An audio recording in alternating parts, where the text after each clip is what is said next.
পালানোর পরে ছাত্র সমাজ, বৈষম্য ছাত্র আন্দোলন যারা করেছে, আমার কলিজা ঠান্ডা করেছে। আমিও ছিলাম তাদের সাথে।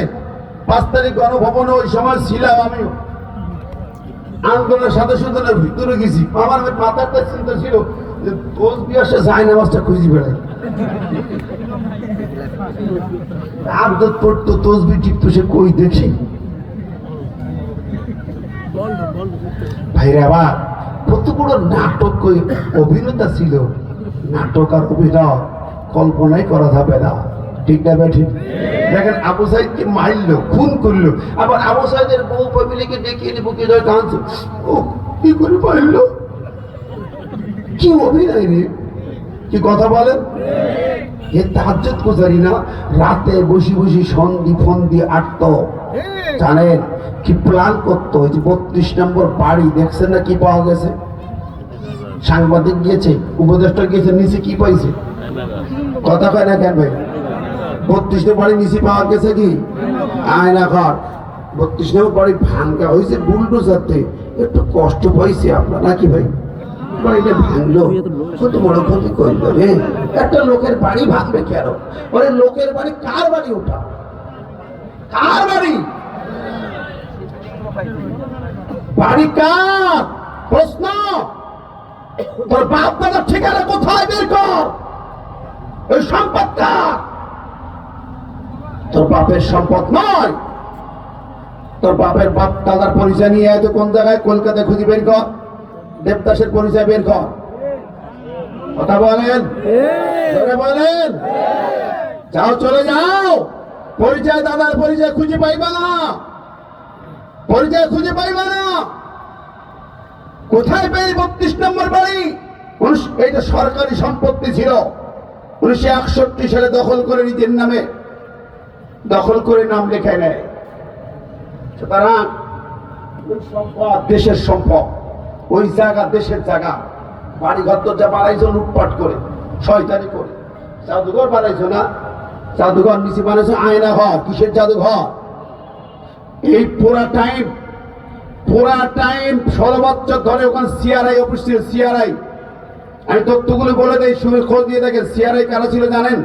ভারতের র আর ইসকন, যে ইসকন হিন্দুত্ববাদী উগ্রবাদী সংগঠন, যারা ইতিমধ্যেই অ্যাডভোকেট সাইফুল ইসলাম আলিফকে চট্টগ্রামে হত্যা করেছে, সেই ইসকন আর র এর অফিস ছিল ওখানে। সিআরআই, ইসকন, র আর এর কিছু বুদ্ধিজীবী বৈশা সারা দেশের খুন খারাপি, কিডন্যাপ, আয়না করে কাঠ ঢোকাবে, কি মামলা দিয়ে কিভাবে রোধ করবে, সব পরিকল্পনা ওখানে হতো। সিআরআই আমেরিকার থিঙ্ক ট্যাঙ্কের আদলে সিআরআই বানাইছিল ওই খুনি কুটনি পুরি স্বৈরাচার, ঠিক নেবে ঠিক জোরে বলেন।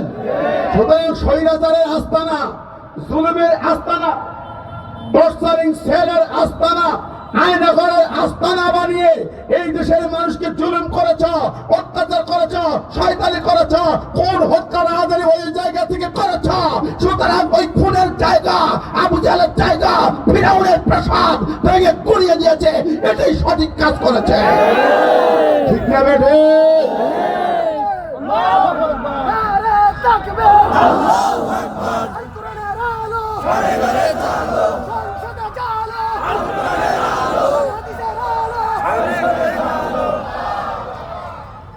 আমার ভাইরা, এখন কেউ কেউ কি করবে? আমরা প্রস্তাব দিচ্ছি ওটা গণ টয়লেট বানানো হোক, পাবলিক টয়লেট, পাবলিক টয়লেট বানানো হোক। কেন? দলিল হচ্ছে আমার নবীর বিরুদ্ধে চক্রান্তকারী, ষড়যন্ত্রকারী যে বাড়িটা ছিল আবু জেহেলের বাড়ি, সেই আবু জেহেলের বাড়িটাকে টয়লেট বানানো হয়েছে। এর দলিল দরকার আছে? জোরে বলেন। মুসলমান, আবু জাহেলের বাড়ি নবীর দুশ্মনের বাড়ি যেমন টয়লেট, আমার দেশে ইসলামের দুশ্মন, কোরআনের দুশ্মন, আলেমদের দুশ্মন, আল্লামা সাঈদীকে ইনজেকশন দিয়ে হত্যাকারী শয়তানের বাড়ি 32 নম্বর। ওই জায়গা থেকে সাঈদীর খুনের পরিকল্পনা হয়। ওই শয়তানের বাড়ি হবে পাবলিক টয়লেট, আবু জাহেলের টয়লেট। কারা কারা চাই তো হাত তুলে দেখান তো দেখি।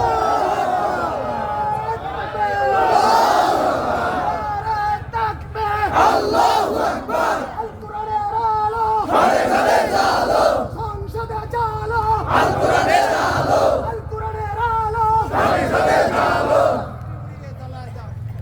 ভাই বন্ধুরা, প্যারে হাজির, বলতেছিলাম আল্লাহর এই আয়াতে ইউজুন আল্লাহ, আল্লাহকে কষ্ট দিছে। কি কি কষ্ট? 1 নম্বর 2 নম্বর বলেছি। 2 নম্বর হলো শিরক। 2 নম্বর কি? সারা দেশে মূর্তি বানাইছিল না 5 তারিখে, বাচ্চাগুলা ছেলেগুলা আপনারা মিলে ভেঙে চুরি সাফ করেছেন। আলহামদুলিল্লাহ। খুলনা শহরে কি আর আছে নাকি মোড়ে মোড়ে? আছে আর একটাও দরকার আছে, থাকতে দেওয়া হবে না, আর ভবিষ্যতে করতে দেওয়া যাবে না। ঠিক নেবে? ঠিক জোরে বলেন। তবে এখন আমরা শিরক করি কোন জায়গায়? যেমন সামনে 21শে ফেব্রুয়ারি ওই স্তম্ভের সামনে যে ফুল দিই যোগ করে দাঁড়িয়ে যাবেন খালি ভাই, এটাও শিরক। এটাও শিরক। বিজয় দিবসের নাম করে স্মৃতিসৌধের সামনে দাঁড়াই ফুল দেবেন আর এরকম করে থাকবেন, এটাও শিরক। ঠিক না? ঠিক। সেনা হেডকোয়ার্টারে যে শিখা অনির্বাণ আছে, আগুন জ্বলছে 24 ঘন্টা, শিখা অনির্বাণ ওদের তৈরি করা, শিখা চিরন্তন শিখা অনির্বাণ, ওই আগুনের সামনে দিয়ে সম্মান করে দাঁড়ানোটাও শিরক। ভালো করে বুঝবেন প্রিয় ভাইরা, আমার বন্ধুরা আমার, আল্লাহ ছাড়া অন্য কাউকে শক্তি ক্ষমতাবান মনে করে তার কাছে দাঁড়ানোটাই শিরক। সুতরাং এরপরে হুকুম শিরকুল হুকুম আছে। আল্লাহর আইন বাদ দিয়ে যদি মানুষের হুকুমত চলে, মানুষের রাজত্ব চলে, মানুষের সার্বভৌমত্ব, সেটাও শিরক। যেমন আমার দেশের সংবিধানের মূলনীতি হচ্ছে এলো ক্ষমতার মালিক জনগণ, মানুষ। ক্ষমতার মালিক কি? মানুষ, জনগণ। ঠিক না? ঠিক। এটা ঠিক। ক্ষমতার মালিক কে? জোরে কর না। তুল্লাহুম্মা মালিকাল মুলক তাবারাকাল্লাযী বিয়াদিহিল মুলক ওয়া হুয়া আলা কুল্লি শাইইন কাদির। ক্ষমতার মালিক কে? আল্লাহ। আচ্ছা, আল্লাহ ক্ষমতার মালিক মুখে বলি, কোরআনে কথা বলি, আমরা মানছি করে? আমার দেশের সংবিধান, যে সংবিধান দিয়ে আপনার অফিস আদালত পরিচালিত হয়, সব অফিস পরিচালিত হয় যে সংবিধানের অধীনে, সেই সংবিধানটাই কুফরি। সেই সংবিধানে বলা হলে মানুষ ক্ষমতার মালিক। আপনি ওই সংবিধান মেনে সমস্ত অফিস চালান, ভূমি অফিস চালান, বিয়ে তারা গেস্ট অফিস চালান, ওই প্রশাসন চালান, তাই যদি চালান, মানুষের ক্ষমতা মেনে চালাচ্ছেন, আপনার ইমান কোথায়? মসজিদে এসে বলছেন আল্লাহু আকবার, আল্লাহ ক্ষমতার মালিক, বাইরে দিয়ে বলছেন মানুষ ক্ষমতার মালিক। ও মুসলমান, ধোঁকাবাজ, প্রতারক, মুশরিকের বাচ্চা তুমি শিরকের আড্ডায় ডুবে আছো। আমার ভাই বন্ধুরা, কথাটা স্পষ্ট ভাষায় বলছি, এই শিরকের ওই যদি কুফুরের বীজটা ভাঙতে না পারেন, ওই সেকুলারিজম বীজটা উপড়ে ফেলতে না পারেন, ওই সংবিধান পরিবর্তন করতে না পারেন, আপনার ঈমানের কোনো মূল্য নাই। আল্লাহে আল্লাহর কসম কেটে রূপসা স্ট্যান্ডে দাঁড়িয়ে বলে যায়, আপনার ঈমান চির চির চির। ও ভাই আমার, এই কালো গেঞ্জি ভাই উঠি না, শোনো, এই কথাটা ভালো করে শুনে দাও। একটা লোক হিসাবে উঠেন না, আমি একটা কথা বলবো। আরো এখানে অনেক ইমাম আছেন, মসজিদের মেম্বার, শুধু ওই উজু মেসাক গোসল নামাজের ফতোয়া ফারাজ দিয়েন না, সবাই হালুয়া রুটি খাওয়ার গল্প করেন না, আসল জায়গায় হাত দেন। বাংলাদেশের 4 লাখ পর ইমাম খতিবকে বক্তব্য রাখতে হবে একটাই, কঠিন জায়গায় হাত দিতে হবে। কোথায়? আসল জায়গায় হাত দেন, মূল জায়গায় হাত দেন। দয়া করে ভুলে যান, বাংলাদেশ ইতিহাস দেখে ইতিহাসের পাতা নিয়ে আসেন। 1757 সাল পর্যন্ত পলাশীর আমবাগানের নবাব সিরাজউদ্দৌলা পতনের আগ পর্যন্ত এই ভূখণ্ড কোরআনের শাসনতন্ত্র চলত, আল্লাহর ক্ষমতা চলত, আল্লাহর শাসনতন্ত্র চলত। 1757 সাল। আমার দিকে তাকায় কথাগুলো শুনতে হবে। দয়া করে যারা বসে আছেন, দাঁড়িয়ে আছেন, আমি 5 মিনিট এই ইতিহাসটা একটু তুলে ধরতে চাই। আমার নবীর জমানা থেকে আবু বকর, ওমর, উসমান, আলী, সেই জমানা থেকে 1757 সাল পর্যন্ত আরব, উপমহারব সহ আমার দেশ ভারত, পাকিস্তান, বাংলা, আফগান চলতো আল্লাহর শাসনতন্ত্র দিয়ে, কোরআন দিয়ে। ঠিক না? ঠিক। সরকার, আইন, আদালত সব চলতো কোরআন দিয়ে। ব্রিটিশরা আসলো, সিরাজউদ্দৌলা পরাজিত হলো, চলে গেল আল্লাহর আইনের শাসন, ব্রিটিশ লয়ের শাসন জারি হলো। 1831 সাল বালাকোটে সাইদাবাদ বেল্লবী শহীদের নেতৃত্বে হাজার হাজার আল্লাহর গোলামেরা বুকের তাজা রক্ত দিয়েছিল ব্রিটিশদেরকে রুখে দেওয়ার জন্য, কিন্তু পারেন নাই, ব্যর্থ হলেন। হাজার হাজার শহীদ হলেন বেল্লবী শহীদের বালাকোটের ময়দানে। শেষ সূর্য নিভে গেল, কোটাল ভারতীয় উপমহাদেশ চালু হলো ব্রিটিশ রয়ের শাসন। চলল 1947 সাল পর্যন্ত 190 বছর ব্রিটিশ শাসন চলল।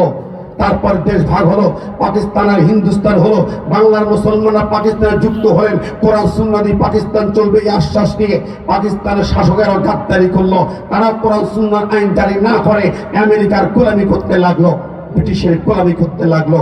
প্রিয় ভাই ও বন্ধুরা, তারা বলেছিল শিশু রাষ্ট্র করতে করতে 20 বছর পার হয়ে গেল। বাংলার আলেমরা আমাদের উস্তাদ যারা, তাদের কাছ থেকে ইতিহাস জেনেছি। আমার বাবা একজন রাজনীতিবিদ ছিলেন, তার কাছ থেকে ইতিহাস জেনেছি। ওই সময় সারা বাংলাদেশের বর্ষিয়ার আলেমেরা তারা চিন্তা করতে লাগলেন এইভাবে চলতে দেওয়া যায় না পাকিস্তানকে। তারা আন্দোলন করতে লাগলেন।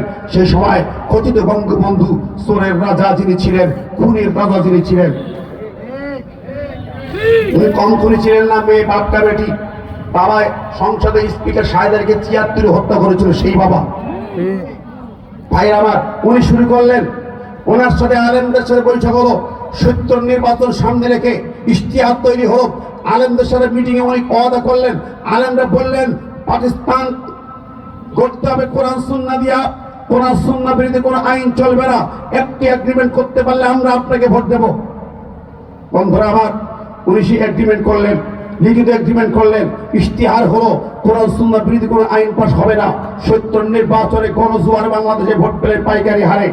উনি ক্ষমতায় যাওয়ার উপযুক্ত তা পেলেন, আসন পেলেন। পাকিস্তান সরকারে যারা ছিলেন তারা গাদ্দারি করলো। ওরা শুনলো ভুট্টোর কথা, ওরা আমার কথা রাখলো না। তারপরে কি হলো, উনি শেষ পর্যন্ত আন্দোলন শুরু হলো জানেন। 25 মার্চ কালো রাত উনি পাকিস্তান সরকারকে নিজে নিজে গ্রেপ্তার হন। উনি যুদ্ধ করেননি, বরং উনি বলেছিলেন আমাকে গ্রেপ্তার করুন, দেশে ফিরে গেলে ওরা আমাকে রাখবে না, মেরে ফেলবে। ইতিহাসের পাতা, সঠিক ইতিহাসটা জেনে দেখুন। 25 মার্চ কালো রাত উনি গ্রেপ্তার হলেন। 26 মার্চ চট্টগ্রাম বেতার কেন্দ্র, কালুঘাট বেতার কেন্দ্র থেকে প্রেসিডেন্ট জিয়াউর রহমান স্বাধীনতার ঘোষণা দিলেন। ঠিক না ঠিক? এটাই বাস্তব ইতিহাস। স্বাধীনতা যুদ্ধে ঝাঁপিয়ে পড়লেন বাংলার কৃষক, শ্রমিক, আপামর জনসাধারণ। রক্ত দিয়ে, জীবন দিয়ে 9 বছর সংগ্রাম সাধনার মাধ্যমে দেশটা স্বাধীন করলেন। সেই মুক্তিযুদ্ধের আমাদের শ্রেষ্ঠ সন্তান, কোনো সন্দেহ নেই। কিন্তু এই মুক্তিযুদ্ধ চলাকালীন সময় ভারত সরকার আমার দেশের অস্থায়ী সরকারের সাথে 7 দফা গোপন চুক্তি করল, গোলামীর চুক্তি। তাজউদ্দিন অস্থায়ী সরকারের প্রধানমন্ত্রী ছিলেন। সেই গোপন চুক্তি 7 দফা করলেন। ভারতের গোলামি মেনে নিয়ে, ভারতের একান্ত গোলাম হয়ে ওই চুক্তি করলেন। ভারত সেনাবাহিনী দিয়ে, অস্ত্র দিয়ে, ট্রেনিং দিয়ে সাহায্য করে দেশটাকে ভিন্ন ছিন্ন করে দিলেন, স্বাধীন করে নিয়ে এনে দিলেন। এবার বঙ্গবন্ধু দেশে ফিরবেন। দিল্লি থেকে ইন্দিরা গান্ধী ফোন দিয়ে বললেন দিল্লি না হয়ে বাংলাদেশে যাবেন না, আগে দিল্লি আসবেন, কথা আছে। উনি দিল্লি গেলেন। দিল্লি যাওয়ার পরে ওনাকে বলে দিলেন এই 7 দফা চুক্তি সাথে সাথে আপনি 4টি মূলনীতি নিয়ে যান। ছোট্ট চিরকুটে 4টি মূলনীতি লিখে মুজিব কোর্টে ঢুকিয়ে দেওয়া হলো। সেই মূলনীতি 4টি কি ছিল? Secularism, communism, democracy and nationalism. 4টি মূলনীতি দিয়ে বললেন দেশে যাবেন, সংবিধান তৈরি করবেন, সেইভাবে দেশ চালাবেন। আপনার সত্যের ইশতেহার ফেলে দেন, আলেমদের সাথে এগ্রিমেন্ট ফেলে দেন, বঙ্গোপসাগরে ভাসিয়ে দেন। এই সংবিধান তৈরি হবে, সেকুলার সংবিধান তৈরি হবে। তৈরি হলো তাই ডক্টর কামালকে দিয়ে সেই সেকুলার সংবিধান তৈরি হলো। আমার ভাইরা বন্ধুরা, আমি লম্বা কথায় যাচ্ছি, শেষ করছি এখানে এই কথাটা। আমার মূল কথা অনেক আছে, কষ্ট পাচ্ছেন না তো আপনারা? ইতিহাস যারা তার নতুন প্রজন্মে জানে না।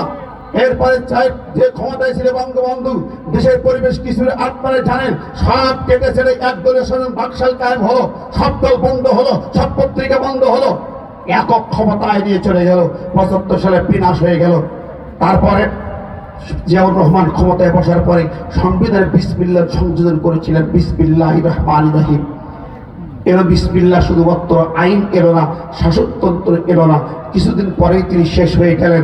তারপরের থেকে শুরু হলো একের পর এক বিভিন্ন পায়তারা করে। কিন্তু সেই 72-এর সংবিধান শুধু বিসমিল্লাহ আছে। এবার শেখের বেটি 2009 সালে ক্ষমতায় বসে সেই বিসমিল্লাহ কেটে আগে বাদ দিল। কথা বলেন। এবং সংসদে দাঁড়িয়ে বলেছিলেন আমরা 72-এর সংবিধানে ফিরে গেলাম। এই ইতিহাস আপনাদের চোখের সামনে, আমাদের চোখের সামনে। বিসমিল্লাহ কেটে দিলেন, ভূমিকায় লিখে আল্লাহর প্রতি আস্থা বিশ্বাস মানে ঈমান, সেই লাইনটাও কেটে বাদ দিলেন। তাহলে কি হলো? যারা বিসমিল্লাহ কেটে বাদ দিয়ে নিজে হাতে আল্লাহর প্রতি আস্থা বিশ্বাস আইন কেটে বাদ দিল, ওরা কি মুসলমান না বেঈমান? আরো জানে ওরা কাফের না মুসলমান? কোরআনের বিসমিল্লাহ সইতে পারে, বিসমিল্লাহ দিয়ে কোরআন শুরু, আল্লাহর নাম সহ্য করতে পারে নাই, যারা বিসমিল্লাহ কেটেছে শুধু কি তারা দায়ী হবে 300 এমপি? যারা ভোট দিয়ে ওরা ক্ষমতায় পাঠিয়েছে তারা? ধরে বলেন ঠিক নেবে ঠিক? ও বন্ধুরে বাঁচার কোনো পথ নেই। আপনি ভোট দিয়ে পাঠিয়েছেন, আপনার ভোটে নির্বাচিত হয়ে ক্ষমতায় বসে বিসমিল্লাহ কেটেছে, যে কেটেছে সে যে অপরাধ করেছে, আপনি ভোট দিয়ে একই অপরাধ করেছেন। ঠিক নেবে ঠিক? যারা বলেন কোরআনের বিসমিল্লাহ সইতে পারে নাই, আল্লাহর নাম সহ্য করতে পারে নাই, ঈমান সহ্য করতে পারে নাই, সেগুলোর সংবিধান নিয়ে গেছে, গোটা বাংলার মুসলমানদের ঈমান কেটে ছেড়ে বাদ দিয়েছে। যারা তাকে সাপোর্ট করেছেন, ভালোবেসেছেন, আপনার ঈমান কাটা, আপনার ঈমান নয়, আমল নয়, সব বরবাদ হয়ে গেছে। বিশ্বাস করেন, আমি আপনাদের করজোড়ে বলছি, খুলনাবাসী, আমার কথাগুলো শুধু রাজনীতির গন্ধ শুকেন না, একটু ঈমানের গন্ধটা নিয়ে আসেন। আমি যে বলেছি আপনার আমল কাটা, আপনি মসজিদ বানিয়েছেন, মাদ্রাসা বানিয়েছেন, দাড়ি রেখেছেন, জুব্বা পরেছেন, হজ করেছেন, উমরা করেছেন, দান করেছেন, অনেক কিছু করেন, তসবিহ নিয়ে মসজিদে বসে আছেন। ও বন্ধু শুনে নাও, তুমি যদি ওদের সাপোর্টার হও, তোমার একটা আমল নাই, একটা সওয়াব নাই, একটা নেকিও নাই, সব চির হয়ে গেছে, তুমি জানো না। কোরআন শোনো, কোরআন থেকে শুনে নাও, আমার কথায় রাগ না করে কোরআন থেকে শুধু দুটো আয়াতের দলিল দিয়ে যায় কি কারণে তোমার আমল নষ্ট হয়ে যায়। আল্লাহ নিজে নষ্ট করেন। আল্লাহ বলেন লাইন আশরাকতা লা ইয়াহবাতান্না আমালুকা, সূরা জুমারের 65 নম্বর আয়াত। আল্লাহ বলেন যারা শিরক করেছে, আমার ক্ষমতায় কেড়ে বাদ দিয়া মানুষের ক্ষমতায়ন করেছে, মরে মরে মূর্তি বানিয়েছে, শিরক করেছে, আল্লাহ বলেন লা ইয়াহবাতান্না আমালুকা, আল্লাহ অবশ্যই অবশ্যই তোমার সব নেক আমলগুলোকে বাতিল করে দেবে। লা ইয়াহবাতান্না